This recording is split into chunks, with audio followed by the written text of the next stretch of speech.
Fala aí, galera, beleza? Sejam bem-vindos a mais um vídeo do nosso canal. O vídeo de hoje, trocar uma ideia sobre o RVBI, o FOF da VBI, que incorporou um monte de coisa. A gente pode chamar do Frankenstein da VBI. Esse foi o primeiro relatório deles, onde a gente tem aí informações já considerando o portfólio consolidado. Então vamos ver aqui o Frankenstein. RVBI, 1% de taxa e tal, tem um pouquinho de performance aqui para encher o saco. Ele comenta sobre a proposta e tal, que na visão deles, eles veem que a estratégia do FOF ela muda de acordo com o patrimônio, né? Então eles colocam até 500 milhões, o fundo investe, né, em fundos imobiliários, em CRIs e tal. Aí quando ele passa de 500 a 1 bilhão, ele já começa a mexer em desenvolvimento. E acima de 1 bi, ele também já entra na parte de consolidação e ativismo, né? E hoje o fundo está com 880 milhões de reais. Então, eles colocaram aqui, mas está aqui, né? Pelo que eles escreveram, está aqui, né? Então a gente vê aí o fundo nessa parte aqui da estratégia deles aí. O fundo patrimonial de 85, a cota mercado chegou a bater uns 78, até um pouquinho menos, eu acho. Quando converteu as cotas, né? O pessoal começou a meter o pé, botar o dinheiro no bolso aí, né? Principalmente quem comprou só para fazer ganhos e tal. Isso sempre acontece, galera. Eu vejo muita gente falando assim, não, que vai ter incorporação do fundo tal, e tal, o fundo tal tá com um ágio danado, e eu vou participar, vou ganhar um dinheirão. Você tem que lembrar o seguinte, geralmente, o fundo, o que vai receber essas cotas, que é o caso da RVBI, o caso do Mauer High Yield, o caso do VRTM, são fundos sem liquidez nenhuma. E aí quando vem uma enxurrada de cotas, uma enxurrada de gente vendendo, a cota vai assim, ó, mergulha na hora, né? Enfim, a liquidez dele tá boa, 1 milhão e 400, o fundo pagou 75 centavos, hoje 75% em fundo imobiliário, 21% em CRI, 43 mil cotistas. Aí ele começa falando, né, que o fundo encerrou a segunda emissão, onde eles consolidaram o portfólio do BLMR, BLMC, MORE e MORC. Né? É o Frankenstein aí da VBI. Em 28 de março, os cotistas desses 4 fundos receberam as cotas da RVBI. E a liquidez teve um salto gigantesco. Né? Era 200 mil, foi para 2 milhões, é o que eu falei. O número de cotistas também teve um salto gigantesco, né? E aí teve uma forte pressão vendedora e tal, porque muita gente tinha esses fundos em preço muito baixo. Esses fundos estavam super descontados frente ao patrimonial. Então, mesmo o cara recebendo as cotas e queimando elas no secundário, ele ainda fazia um ganho, né? E aí, o fundo hoje está com um descontozinho e tal. Aí ele comenta que, para aprofundar essa tese, o cotista pode esperar um giro significativo na carteira, com a realização de algumas posições não estratégicas herdadas de outros fundos, a serem vendidas ao preço de custo ou com ganho de capital, potencialmente incrementando o rendimento. Uma vez que o modelo de absorção dos ativos dos fundos consolidados zerou o prejuízo histórico dessas posições. Cara, isso é algum entendimento legal que conseguiram, que quando incorpora, reseta o preço médio pro valor de compra do dia, né? Enfim, tomara que isso não tenha rolo aí com a CVM, porque é aquela coisa, né? Na hora que você está incorporando outro fundo,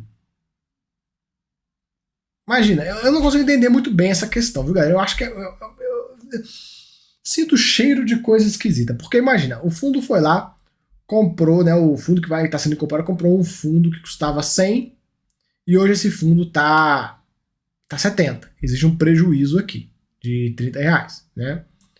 Se ele vender essa posição, tem um prejuízo, o fundo tem que ficar até sem distribuir. Aí, quando ele é incorporado, o preço médio reseta daqui para cá, eu acho extremamente estranho. Também tem um ponto que esses fundos incorporados aí pela VBI, além de ficarem sem distribuir relatório, que foi uma bizarrice, né? Ficaram um tempão sem ter relatório e tal, teve também alguns que ficaram até sem distribuir rendimentos. Então, cara, isso aí foi uma. Eu achei uma baita sacanagem da VBI o que fizeram com os cotistas desses fundos todos aqui. Os dois BL ficaram sem pagar, o Mori ficou sem pagar? Não lembro, galera. Eu sei que o Mork caiu a distribuição pra caramba e tal. Então, por quê?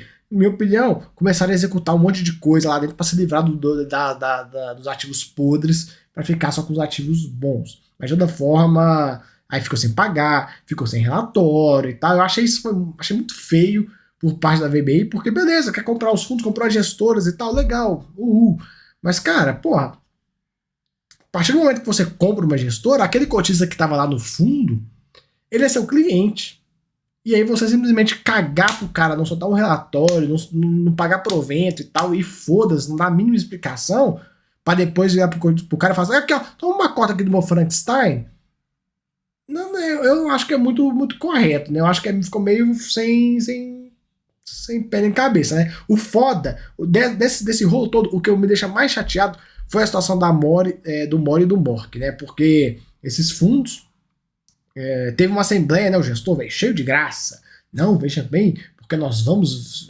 A gestora vai ser vendida para a VBI e nós queremos fazer uma assembleia para os cotistas aprovarem a venda e tal, não sei o que. Eles falaram, beleza, estão só comprando e não mencionaram um A de incorporação. Ficaram, ó, bico fechado. Eu tenho certeza que se tivesse falado que ia ser incorporado, o cotista não ia aceitar. E aí, os caras venderam a gestora e aí a VBI foi e fez o que tinha que fazer e tal. Então, assim, pra mim, mais que era uma gestora pequena, igual era a desses fundos, pra mim, meu amigo, se eles vierem com outro fundo, aqui, ó, que eu vou botar dinheiro na mão desses caras. Pra quê? Pra eu lá botar meu dinheiro e tal, fazer o fundo sair de zero até, acho que foi 200 milhões de patrimônio que tinha, né, o Mork, pra depois o gestor pegar e vender, naquele lugar, né. Então, assim, na pena, né? Mas a gente vê essa questão toda aí, eles estão consolidando o portfólio, pagando 75 centavos, que é o histórico do fundo, o dividendo próximo de 11, né? Aqui ele comenta, né? História de distribuição, distribuição versus projetado no prospecto. E o fundo está cumprindo aí o combinado, né? Hoje o fundo tem 44 centavos de reserva, né? Aí, igual, a evolução do ganho de capital por cota nos últimos 12 meses, e a gente consegue ver aqui, né? Eu acho que isso aqui é o ganho potencial, imagino. Não ficou muito bem explicado, porque ele não realizou estudo de ganho, né? Ah, não, isso aí. É o não realizar, tá aqui, ó. E aqui foi o que ele realizou. Então tem bastante ganho para realizar. Tinha, né? Porque incorporou capa 44 centavos.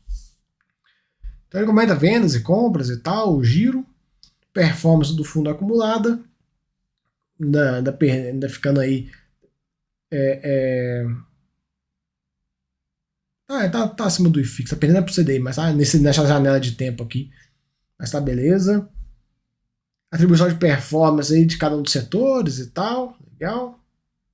A liquidez que teve um salto grande agora, o número de cotistas idem.